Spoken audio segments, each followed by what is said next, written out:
नमस्कार दोस्तों। अतुल सती एक जाना पहचाना नाम है। इस साल हमने शुरुआत में जोशीमठ के दसाव की जो खबरें पढ़ी और सुनी मीडिया के थ्रू, उन खबरों के बाद हमारा परिचय अतुल जी से होना शुरू हुआ। ये वहाँ के सोशल एक्टिविस्ट हैं। अतुल जी, अपना थोड़ा सा परिचय दे दीजिए दर्शकों को कि आप इस त्रासदी से कैसे जुड़े हैं, आपका अपना बैकग्राउंड क्या है। मैं अतुल सती हूँ और जोशीमठ वाले इलाके में पिछले 23, 24, 25 साल से वहाँ जो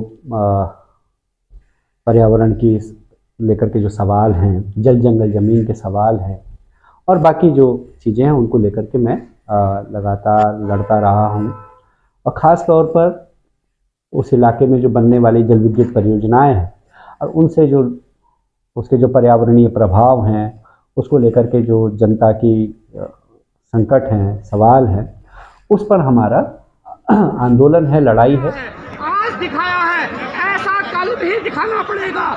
अतुल जी, जैसे आपने कहा कि आप राज्य आंदोलन से भी जुड़े रहे और हमको एक अलग उत्तराखंड राज्य भी मिला, क्या जिन मुद्दों को लेकर हमने ये लड़ाई लड़ी, क्या वो मुद्दे हल हुए? आपका इसके ऊपर क्या कहना है?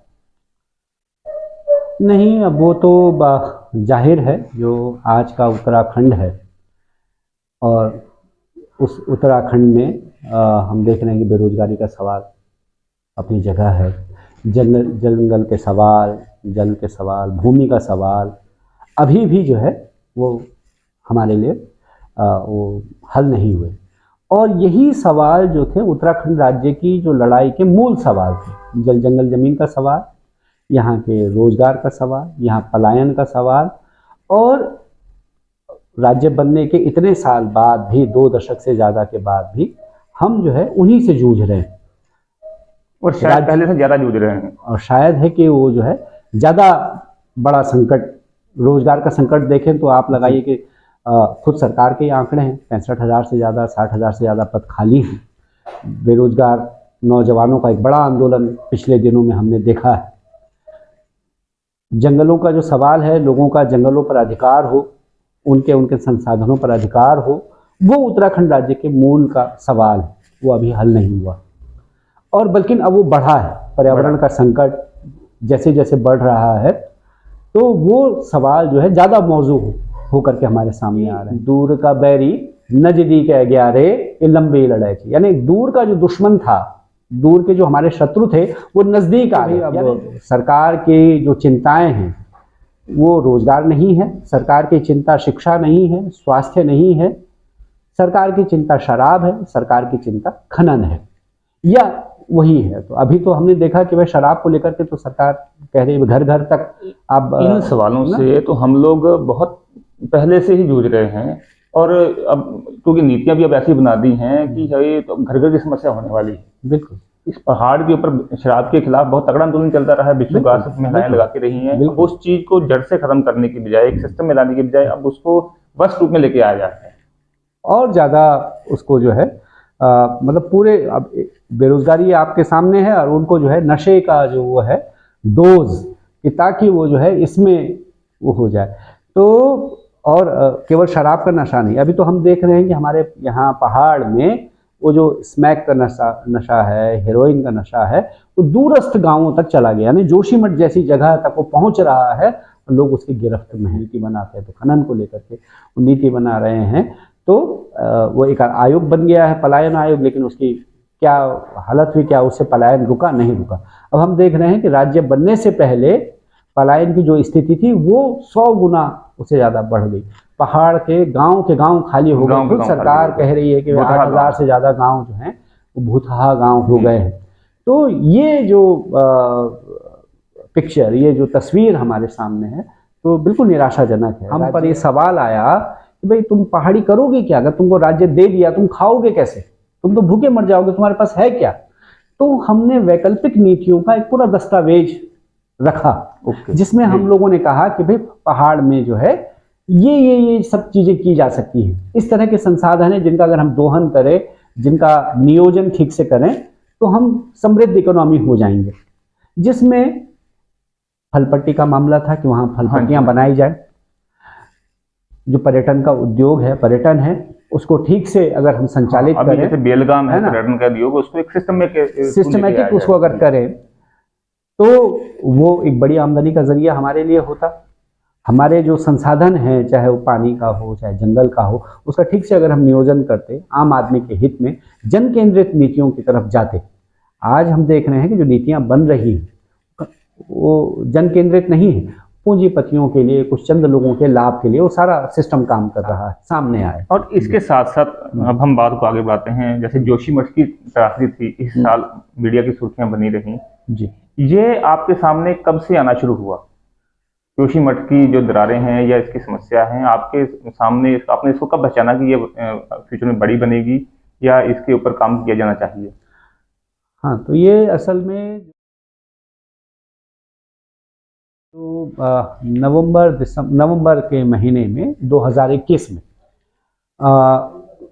ये हुआ कि जोशीमठ के एक खास मोहल्ले में, जिसको गांधीनगर वार्ड कहते हैं, उसका भी एक मोहल्ला है छावनी बाजार। तो उस इलाके में 12-13 घरों में कुछ दरारें आनी शुरू हुई। तो उन्होंने जब हमारे सामने रखा तो मैं गया वहाँ, देखा। तो पहला प्रदर्शन हमारा जो है 17 नवंबर 2021 को हुआ और उसमें कोई बड़ी मांग नहीं है। उसमें हमारी मांग सिर्फ ये थी कि सरकार जो है पूरे इलाके का एक व्यापक सर्वेक्षण कराए, एक हाई पावर कमेटी बने, वैज्ञानिक जिसमें शामिल हो, पर्यावरणविद शामिल हो, और वो एक सर्वेक्षण करके बताएं कि भाई ये दरारें क्यों बढ़ रही हैं, दरारें क्यों यहाँ घर मकानों में आ रही हैं। और केवल दरारें नहीं थी, कुछ जगहों पर सड़क भी धंस रही थी, कुछ जगहों पर जमीन में भी सब्सिडेंस दिखाई दे रहा था। तो हमको लगा कि ये एक बड़ी समस्या की शुरुआत हो, 14-15 घरों में था, फिर 20-25 में हुआ, फिर 50-60 में हुआ, फिर 100-150 में हो गया। तो जब ये बढ़ रहा है तो फिर हम लोगों को मजबूर होकर के फिर हम लोगों ने स्वयं एक वैज्ञानिकों का, स्वतंत्र वैज्ञानिकों का एक पैनल गठित किया, जिसमें कि डॉक्टर रवि चोपड़ा जी के निर्देश में डॉक्टर नवीन जुयाल, जो कि साइंस लेबोरेटरी है अहमदाबाद से रिटायर्ड साइंटिस्ट हैं, डॉक्टर SP सती, पहले गढ़वाल विश्वविद्यालय में जियोलॉजिस्ट थे, आजकल भरदार कृषि विश्वविद्यालय में हैं, डॉक्टर शुभ्रा शर्मा तो बनारस विश्वविद्यालय में जियोलॉजिस्ट। तो इन लोगों का एक पैनल जो है, इन्होंने हमारे यहाँ जोशीमठ का सर्वेक्षण किया और उन्होंने अपनी रिपोर्ट दी हम लोगों को। तो उस रिपोर्ट में उन्होंने कुछ कारण चिन्हित किए, जिसमें उन्होंने कहा कि 2021 की जो आपदा थी ऋणी वाली, उस आपदा में जो बहुत सारा मलबा बह करके आया, उसका जो धक्का है, उसने हो सकता है कि एक कारण वो हो कि उसने पुराना जो यहाँ भूस्खलन है उसको एग्रीवेट कर दिया हो। दूसरा कारण उन्होंने कहा कि जो यहाँ बड़े निर्माण कार्य हो रहे हैं, चाहे जल विद्युत परियोजना का काम हो, सड़क का काम हो, ये एक कारण हो सकता है। तीसरा उन्होंने कहा कि जो यहाँ बहुत सारा मकान इत्यादि सब बन गया है और जल निकासी वगैरह की वो एक बात हो सकती है। इसके अलावा उन्होंने कहा कि सरकार को एक टेक्निकल कमेटी की गठित करने की ज़रूरत हो, जिसमें कि इंजीनियरिंग फील्ड के लोग हों, जो कि फर्दर अध्ययन करके बताएं कि और इसके क्या मतलब सही वो हैं और क्या इसको जोशीमठ को बचाने के लिए किया जा सकता है। तो ये उनकी रिपोर्ट थी मोटा मोटी। ये हमने सरकार को दी और कहा कि भाई ये देखिए इनकी रिपोर्ट है, अब आप एक अध्ययन आप करवा लीजिए अथवा इस पर कार्यवाही कीजिए। तो बहुत ज़्यादा दबाव देने पर फिर अगस्त के महीने में 2022 में, यानी कि तब तक जो है आपके 10 महीने गुजर चुके हैं, तब जाकर के सरकार ने एक टीम जो है अगस्त में वहाँ भेजी 2022 में, और वो ND ये जो हमारा उत्तराखंड का डिजास्टर मैनेजमेंट है उसके नेतृत्व में वो टीम आई, जिसमें वाडिया और IIT रुड़की और GSI के और CBRI के लोग थे।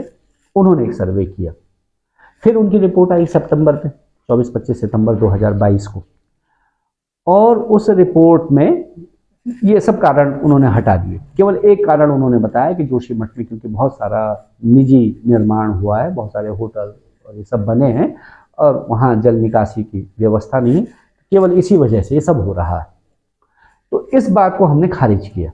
हमने कहा कि भाई ये केवल आपने एक कारण बता करके और ये सारा दोष आपने लोगों पे मढ़ दिया है, ये तो बात नहीं है। आप क्या ये एक मेजर कारण नहीं हो सकता कि सीवेज सिस्टम इम्प्रोपरेट हो और उसका जो पानी है वो, क्योंकि कच्ची पहाड़ियां हैं, उसके ढलने का धंसने का कारण बने ये? क्योंकि मैंने ये कहीं मीडिया रिपोर्ट में पढ़ा था कि ये जो वजह है ये बहुत पहले बता दी गई थी, ये आज से 2 या 3 दशक पहले, और उससे पहले भी शायद, जब जोशीमठ का निर्माण अपना शुरू हुआ इसका। क्या ये एक बड़ी वजह नहीं हो सकती उसकी?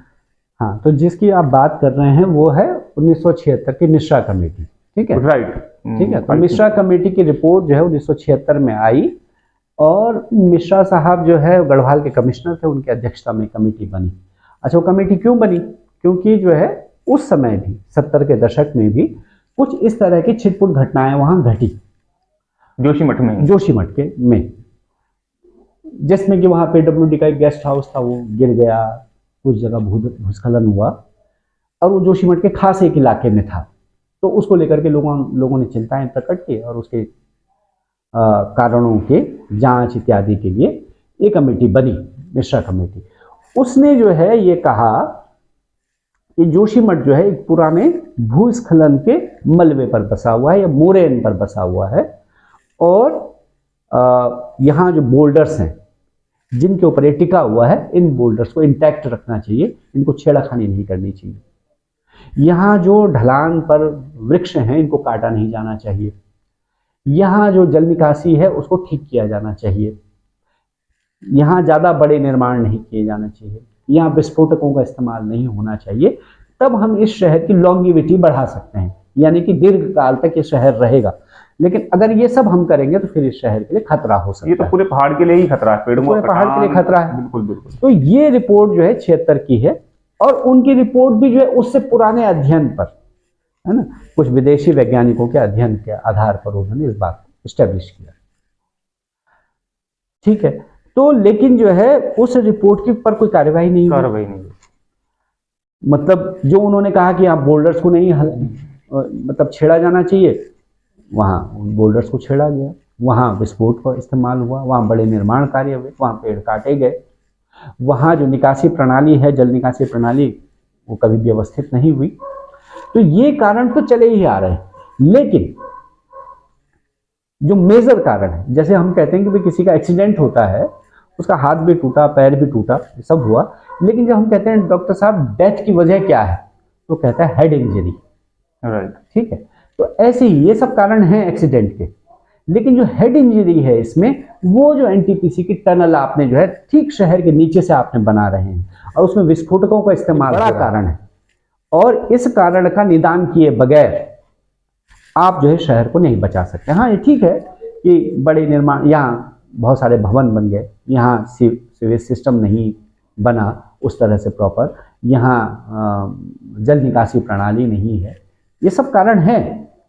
लेकिन मुख्य कारण ये है कि आप इतने भारी परियोजना जो है और उसमें सुरंग का निर्माण, ये बड़ा कारण इसका है। इस कारण को की तरफ उन्होंने कोई इशारा नहीं किया, या वो उनको बचाना चाहते थे, जो भी हो। तो हमने इस पर आपत्ति व्यक्त की कि केवल एक कारण तो नहीं हो सकता, क्योंकि भवन बनना, ये बनना तो ये पिछले इतने साल से बन ही रहा है। और बाकी जो जियोलॉजिस्ट है उन्होंने भी अपनी राय व्यक्त की थी, हमारे पास उनकी रिपोर्ट भी है। एनटीपीसी को लेकर के जो परियोजना है उसको लेकर के जीएसआई की रिपोर्ट है, बाकी साइंटिस्ट की रिपोर्ट है, जिनका कहना था कि ये परियोजना बनेगी तो इस इलाके के लिए खतरा पैदा होगा। तो इनके आधार पर हमने ये बात कही कि ये एक कारण नहीं हो सकता। तो हमने फिर ये मांग की कि फर्दर अध्ययन किया जाए, बड़ी कमेटी बने, निष्पक्ष लोगों की कमेटी बने, और अन्य संस्थाओं को उसमें शामिल किया जाए, और तब वो हो। लेकिन उस वक्त फिर कोई कार्रवाई नहीं हुई। तो सितंबर के बाद अक्टूबर, नवंबर, दिसंबर निकल गया और कुछ नहीं हुआ। हम लगातार प्रोटेस्ट कर रहे हैं, बोल रहे हैं। दिसंबर के महीने में फिर हमने आखिर में जो है 24 दिसंबर को बड़ा प्रोटेस्ट एक आयोजित किया, जिसमें 2000 से ज़्यादा लोगों, 24 दिसंबर 2022 को, जिसमें कि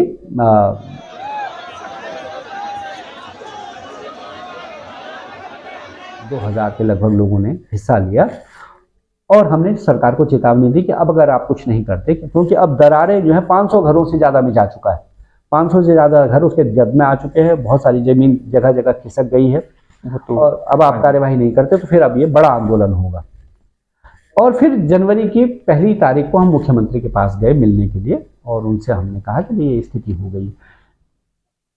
150 घर तो ऐसे हैं जिनको तत्काल लोगों को शिफ्ट करने की जरूरत है, नहीं तो वो दब के मर जाएंगे। इस तरह के गैर जिम्मेदाराना रवैये के खिलाफ हम लोगों ने 2 तारीख को देहरादून में प्रेस कॉन्फ्रेंस किया और बताया कि जोशीमठ में इतनी समस्या बढ़ गई है और सरकार का रवैया बड़ा उपेक्षापूर्ण है। और 2 तारीख की रात को ही जोशीमठ के नीचे से जड़ से जो है बहुत ज्यादा एक पानी का रिसाव हुआ, जो कि बहुत मटमैला गंदा सा पानी निकल रहा था। और जब वो पानी का रिसाव हुआ उसी समय जोशीमठ में ज्यादा सब्सिडेंस भी उसी रात को हुआ। रात को 12-1 बजे के बाद मतलब बहुत सारे घर मकानों पे नई दरारें आ गई, नए मोहल्ले में वो आ गई, बहुत सारा धसाव हुआ, जिससे कि फिर मीडिया भी चौकन्ना हो गया। क्योंकि हम लगातार ये तो पिछले 1.5 साल भर से बोल रहे हैं, साल भर से कुछ ना कुछ मीडिया उसको कवर कर ही रहा है, BBC वगैरह में ये लगातार ये आ रहा था। और 2 जनवरी को ये हो गया तो फिर बड़ा हल्ला हो गया। 3 तारीख को हमने जो है फिर गोपेश्वर जो हमारा मुख्यालय है वहाँ प्रेस कॉन्फ्रेंस किया और उनको बताया कि कल से हम बड़ा आंदोलन शुरू करने वाले हैं क्योंकि सरकार सुनने पर आ गई। 4 को हमने एक मीटिंग किया और 4 को ही मीटिंग के तुरंत बाद दिन में मैंने ऐलान किया कि हम शाम को मशाल जुलूस निकालेंगे।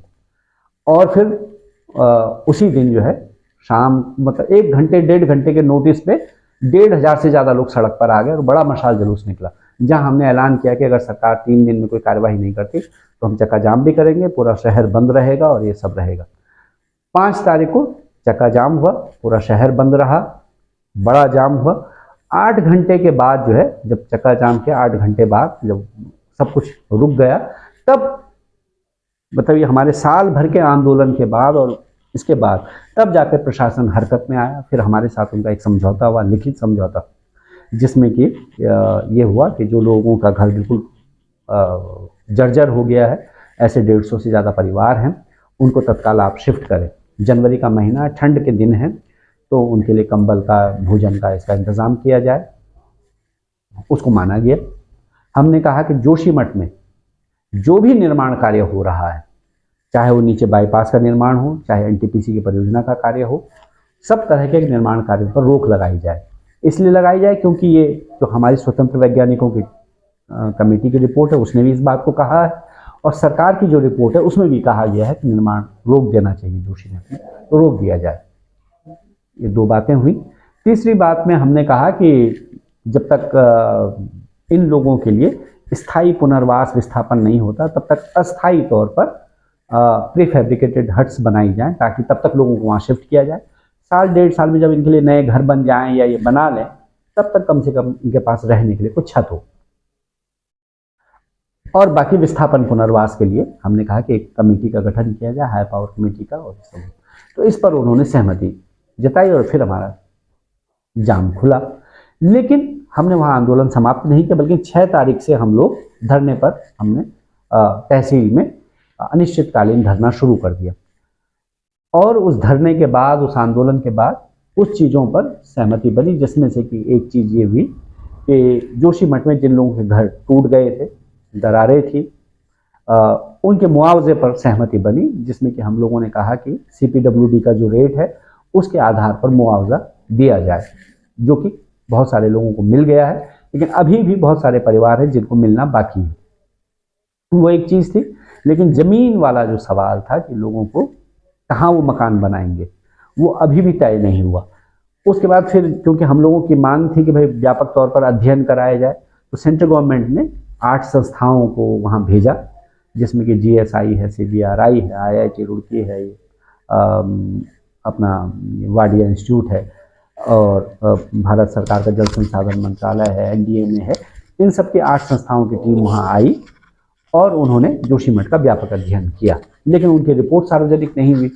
फरवरी के महीने में उन्होंने रिपोर्ट दे दी, लेकिन वो रिपोर्ट सरकार ने सार्वजनिक नहीं की। तो फिर उसके लिए लड़ाई हुई कि भाई रिपोर्ट सार्वजनिक करो। और जनवरी, फरवरी, मार्च, अप्रैल के धरने के बाद 9 अप्रैल को फिर हमारी 3 बार पहले, उससे पहले मुख्यमंत्री से बात हुई, जनवरी के महीने में भी, उसके बाद भी फिर अप्रैल में जो है मुख्यमंत्री फिर जोशीमठ आए तो हमारी वार्ता हुई, जिसमें उन्होंने हमारी 11 सूत्री मांगों पर सहमति व्यक्त की, जिसमें विस्थापन पुनर्वास से लेकर बाकी सब सवाल थे। लेकिन सहमति होने के बावजूद भी उस पर कोई कार्रवाई नहीं हुई। तो 20 तारीख तक फिर हमारा धरना चलता रहा। फिर उन्होंने आश्वासन दिया कि हम इस पर कार्यवाही करेंगे। तो 20 तारीख से 15 दिन के लिए हमने अपना धरना स्थगित किया, लेकिन आंदोलन हमारा जारी रहा और वो आज भी जारी है जब तक लोगों की सभी समस्याएं हल नहीं होती।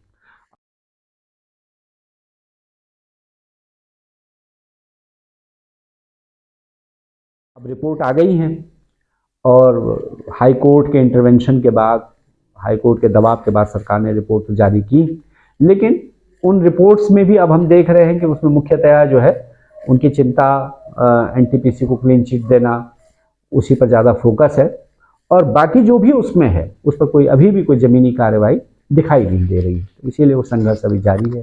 अतुल जी, एनटीपीसी के पावर हाउस का जो बांध, वहां पे बांध बन रहा है, इसके साथ साथ चलते हुए क्या कोई बीच का रास्ता निकल सकता है कि कैसे जोशीमठ को बचाया जा सकता है? देखिए, वो एनटीपीसी की जो परियोजना है वो शुरू हुई, उसका सर्वे हुआ शुरू 2003 में। तो 2003 में जब उसका सर्वे ही शुरू हो रहा था तभी हम लोगों ने उस पर आपत्ति जताना शुरू किया। यानी तब से ही हमने कहना शुरू किया कि अगर ये परियोजना बनेगी तो इस इलाके के लिए खतरनाक हो सकता है। ठीक है, लेकिन सरकार ने सुना नहीं। नरेंद्र तिवारी जी की सरकार थी, बड़ा जनता का विरोध था, वो वहां उसका उद्घाटन करने जोशीमठ आना था, नहीं आ पाए। इतना तीव्र जनता का विरोध था उसको लेकर के। उसके बाद सरकार ने वो परियोजना शुरू की। हम लोगों की जो आपत्ति थी वो जब 2006 में उसका काम शुरू हुआ, 2009 में दिसंबर महीने में ही उस परियोजना में बड़ी बाधा पैदा हो गई। सुरंग में जो है एक बोल्डर गिर गया जिससे छेद हो गया और वहां से 700 लीटर पानी पर सेकंड निकलने लगा, यानी कि नदी के बराबर पानी वहां से निकल, और वो आज तक निकल रहा है। उसको लेकर के फिर बड़ा आंदोलन। अभी भी पानी निकल रहा है वो 2006 से। अब उतना नहीं है, लेकिन मतलब 200 लीटर, लगभग 150 लीटर पर सेकंड है, लेकिन वो भी बहुत पानी होता है। एक सेकंड में 150 लीटर पानी निकलना बड़ी पर्यावरण क्षति है। अभी भूगर्भीय जल स्रोत कुछ फूटा है या क्या फूटा है? आज तक उस पानी का स्रोत कहाँ से वो निकल रहा है, कब तक निकलेगा, ये पता नहीं कर पाए। ये इतनी बड़ी परियोजना ये नहीं पता कर पाई। खैर, उसके बाद फिर एक बड़ा आंदोलन हुआ 2009-10 में हम लोगों का, और उसके बाद जो है एनटीपीसी की कंपनी के साथ हमारा एक समझौता हुआ, जिस समझौते में उन्होंने ये बात मानी कि उनके पानी के, उनके सुरंग के रिसाव की वजह से हमारे जल स्रोत पूरे सूख रहे हैं, और उन्होंने कहा कि हम आपके पानी की व्यवस्था करेंगे, और 16 करोड़ रुपया उसके लिए उन्होंने दिया। भले आज तक वो पेयजल की योजना पूरी नहीं हुई जोशीमठ के लिए। उसके अलावा उसमें एक मांग थी कि जोशीमठ के सारे घर मकानों का वो बीमा करके देंगे, क्योंकि उनकी परियोजना से हमारे घर मकानों में दरारें आ सकती, इसकी आशंका थी, और उन्होंने इसको माना। उसी समय 2010 का वो समझौता है हमारे पास, उसी समय ये बात भी हुई, एक हाई पावर कमेटी बने और वो इस परियोजना की समीक्षा करे, यानी कि ये बताए कि बन भी सकती है, नहीं बन सकती है, इसका क्या किया जाना चाहिए। वो कमेटी न बैठी, न इसकी समीक्षा हुई। अगर तब हो गई होती तो शायद है कि आज ये वाली स्थिति नहीं आती। अच्छा, अब जो है उसकी फीजिबिलिटी की बात है। 2006 से शुरू हुई परियोजना को 2011 में पूरा होना था, यानी कि 2011 में कमीशन्ड होनी थी, तब से उनको प्रोडक्शन शुरू कर देना था। 2011 में प्रोडक्शन नहीं हुआ। उन्होंने कहा कि 14 तक हम कर देंगे, 14 में नहीं हुआ। फिर कहा कि 18 तक कर देंगे, नहीं हुआ। और हम 2023 में बैठे, अभी परियोजना पूरी नहीं हुई और होने की कोई संभावना नहीं है। 2011 में अगर ये परियोजना पूरी हो जाती तो तब अगर उसमें से बिजली बनती तो आपको पड़ती 7 रुपए पर यूनिट। आज जब हम बैठे हैं और कल अगर ये परियोजना पूरी हो जाए 2024 में, जो कि कोई संभावना नहीं है, तब बिजली पड़ेगी आपको 16.5 रुपए की। ठीक है, वो इतना उसका खर्चा बढ़ गया। 3200 करोड़ रुपए की परियोजना चली गई है 14,000 करोड़ रुपए पर। ठीक है, तो ऐसे में ये एक तो फीजिबल नहीं है, इतनी महंगी बिजली आप खरीदेंगे, ये कोई होशियारी की बात नहीं है। दूसरा ये है कि 2013 की आपदा के बाद अलकनंदा पर बनने वाली सभी परियोजनाओं पर और जो हाई हिमालय में बनने वाली परियोजनाओं पर सुप्रीम कोर्ट ने रोक लगाई, 24 परियोजनाओं पर। केवल एक एनटीपीसी की ये परियोजना और टीएचडीसी की विष्णुघाट पीपलकोटी परियोजना, उनको जो है चलने दिया गया, ये कह करके कि इसमें 50% से ज़्यादा काम हो चुका है। लेकिन 2021 की आपदा में ऋषिगंगा वाली परियोजना तो पूरी बह गई और तपोवन विष्णुघाट परियोजना का भी बैराज बह गया, जिसमें 200 से ज़्यादा लोग मरे। इस पर लगातार खतरा है, महंगी इसकी बिजली है, और इस परियोजना के बनने से एक पूरा शहर, जो कि ऐतिहासिक शहर है, सांस्कृतिक शहर है, जो सीमा का अंतिम नगर है, जहां से होकर बद्रीनाथ हेमकुंड की यात्रा जाती है, उस शहर पर संकट है। ऐसी परियोजना जिसकी बिजली महंगी है, जो पर्यावरण के लिए खतरनाक है, जिससे कि आने वाले समय में केवल संकट ही संकट पैदा होना है, ऐसी परियोजना को जारी रख के कोई लाभ नहीं। अब तो सुप्रीम कोर्ट ने इस बात को कहा, हम लोगों ने इस बात की मांग की कि जोशीमठ में किसी भी तरह का भारी निर्माण कार्य नहीं होना चाहिए। यही बात सुप्रीम कोर्ट भी कह रहा है, तमाम पर्यावरणविद कह रहे हैं कि भाई ये जो है जो इस इलाके की जो भारत क्षमता है पृथ्वी की, वो उससे ज़्यादा यहाँ निर्माण हो चुका है। ऐसे में जबकि स्वयं जो है, जो ये 8 संस्थाएं हैं जिन्होंने की ये सर्वेक्षण किया, इन 8 संस्थाओं की जो रिपोर्ट है उसमें कहा जा रहा है कि अब कोई भी भारी निर्माण कार्य यहाँ नहीं होना चाहिए। तो जब वो स्वयं सरकार की जो बड़ी संस्थाओं की रिपोर्ट इस बात को कह रही है, सुप्रीम कोर्ट इस बात को कह रहा है, वहाँ की जनता इस बात को कह रही है, तो तब भारी निर्माण कार्य में तो एनटीपीसी की परियोजना भी आती है। तो इन सब आधारों पर हम कह रहे हैं कि उस परियोजना के रहते आप उस शहर को नहीं बचा पाएंगे, एक बात। और जहाँ तक जोशीमठ को बचाने की बात है, तो एक हिस्सा तो उसका लगभग जा रहा है, जिसको कि रिपोर्ट्स भी कह रही हैं और जो हम ग्राउंड पर भी देख रहे हैं कि 30% 40% का एक हिस्सा पूरा कट रहा है, और वो आज नहीं तो कल पूरा नदी की तरफ चला जाएगा। जोशीमठ शहर का एक हिस्सा, वो एक हिस्सा अगर जाएगा तो वो तो ढलान पर बसा हुआ है जोशीमठ। वो तो एक ऐसी ढलान है पहाड़ की जिसमें नीचे सब कच्चा हो गया है। मतलब ये वाला हिस्सा भले बचेगा, लेकिन वहां भी नीचे जो है धंसाव है, टॉप से है, और बॉटम पे जहाँ की अलकनंदा नदी बह रही है उसके टो की भी कटिंग हो रही है, वहां से भी मतलब लगातार वो कटाव जारी है। ऐसे में उस शहर को बचाने के लिए जो सुझाव इन संस्थाओं ने दिया, उससे पहले अगस्त 2022 में स्वयं हमने सुझाव दिए कि भाई आप ऐसा ऐसा काम कर ले तो शायद इस शहर को बचाया जा सकता है। तो जब तक जो है सरकार इन रिपोर्ट्स पर कार्यवाही नहीं करती या जो सुझाव दिए जा रहे हैं उन पर कार्यवाही नहीं करती, तो शहर को नहीं बचाया जा सकेगा।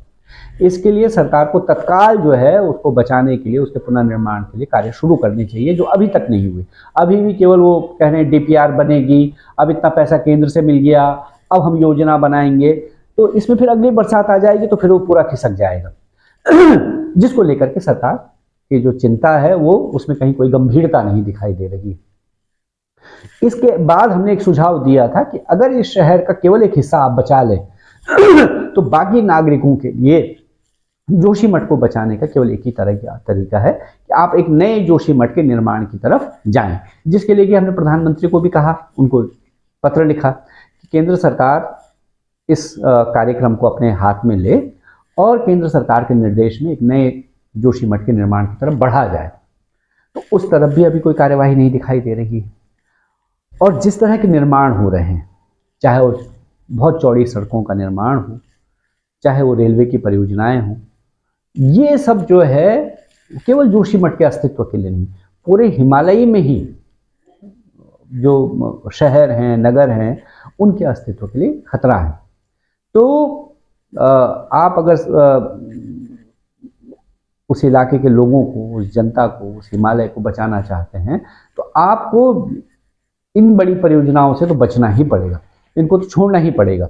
और जो उत्तराखंड राज्य आंदोलन के दौर में हम कह रहे थे कि छोटी परियोजनाएं, जन केंद्रित परियोजनाएं, जिसके केंद्र में वहाँ के लोग हो, अगर उसकी तरफ आप नहीं जाएंगे। अच्छा, ये बड़ी बिजली परियोजनाएं हैं, माना कि हमारे सामने एक जल विद्युत परियोजना है जिसके खिलाफ भी हम लड़े, जयप्रकाश कंपनी की विष्णुप्रयाग परियोजना, 400 मेगावाट बिजली वो कहता है कि हम बनाते हैं, भले कभी नहीं बनती, 100 मेगावाट के लगभग बनाता है।